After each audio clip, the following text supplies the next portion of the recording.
We originally wrote the project for Columbia Pictures, who put it into turnaround. And this was in the early 80s, and the average teen film in the early 80s was very R-rated. And they were sort of drinking, drugging, sex comedies, and those were the films that were making a lot of money.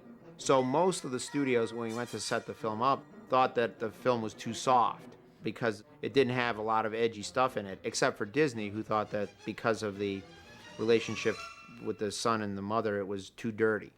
Do you mind if we park for a while? That's a great idea. I'd love to park. Huh? I could see how it would be troubling on paper to people, the idea of a boy and his mother kind of having that kind of relationship. But so much around it was so sweet and so accessible and so engaging. And the intent was not salacious. The intent was not pandering. It wasn't meant to be, gratuitously titillating. I think a man should be strong so he can stand up for himself and protect the woman he loves. And Leah, was so brilliant because Leah just played it like this girl. I mean, she wasn't carrying around the whole mother thing in her head when she was playing it. She was playing what this girl might have felt when this kind of mysterious, exciting kid comes into the neighborhood. Where does he come from? Yeah, where does he live? I don't know, but I'm gonna find out.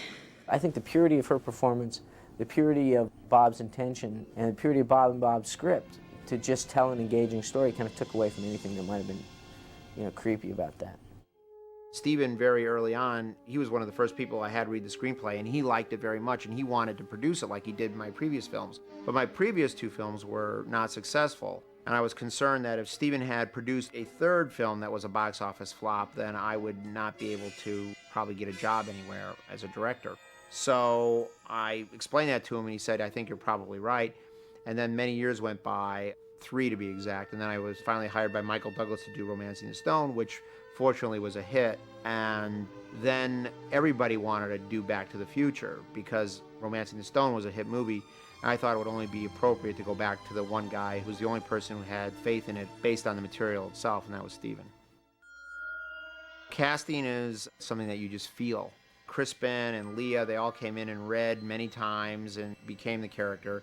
Chris Lloyd, I knew he was the perfect Doc Brown the minute he walked in the office without even having to say a word. Just by looking at him, I knew he was perfect. Christopher Lloyd says that his model for creating the character was actually the conductor Leopold Stokowski, with the hair that way and the big broad gestures. Doc Brown walks around like he's conducting the orchestra of the world, and that's what Chris drew upon.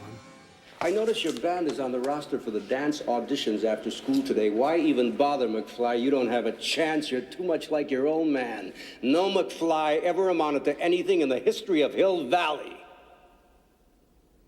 Yeah, well, history is gonna change. I was doing a film called Teen Wolf, and I was shooting it in Pasadena. And some people that had showed up on the same block that we were shooting, and they were scouting location. So we said, what location are they scouting for? And somebody said, it's this new movie called Back to the Future. I remember thinking, man, it'd be great to be in a movie like that. Sounds like, a great movie. And Steven Spielberg producing. Michael J. Fox was actually our first choice for the part of Marty. And because he was doing Family Ties at the same time that we were going to be shooting, there was no way that he was going to be available to us. So it was completely out of the question. And we kept pushing our start date back because we were having such a hard time finding a kid that we thought could carry the movie. For that reason, we did these screen tests because we had to be absolutely sure. So it finally came down to an actor named C. Thomas Howell and Eric Stoltz. And Tommy's screen test was terrific, but the CEO of MCA saw the 2 screen tests, and he said, it's got to be Eric Stoltz. It's got to be Eric Stoltz. And I'm so convinced that Eric is going to be great in this part that if it doesn't work out with him, you recast it and start all over again. Okay, well, he never thought that that was ever going to happen. And we never thought it was ever going to happen, really. The studio was demanding that the movie be released on a specific day in the summer, So we cast Eric Stoltz in the lead part for Back to the Future, and this was a miscalculation on my part. I mean, Eric is a fabulous actor, and he was doing great work, and it just for some reason, to me, didn't feel like it was the right type of performance for the type of humor that I was trying to go for in the film. So I had to do a very painful thing and replace Eric with Michael J. Fox. Michael read the script, he went nuts for it, and his attitude was, hey, you know, I don't need any sleep. I'll do whatever I can to be in this movie. And about a week later, I was in a parking lot in Pomona, freezing cold, about 2 in the morning, doing the stuff with the DeLorean and the dock. There was no preparation for me at all. I just all of a sudden was on board. I was doing Family Ties and Back to the Future at the same time, so I was getting about an hour, 2 hours sleep every day. All right, okay, McFly. Get a grip on yourself. It's all a dream. It's just a very intense dream.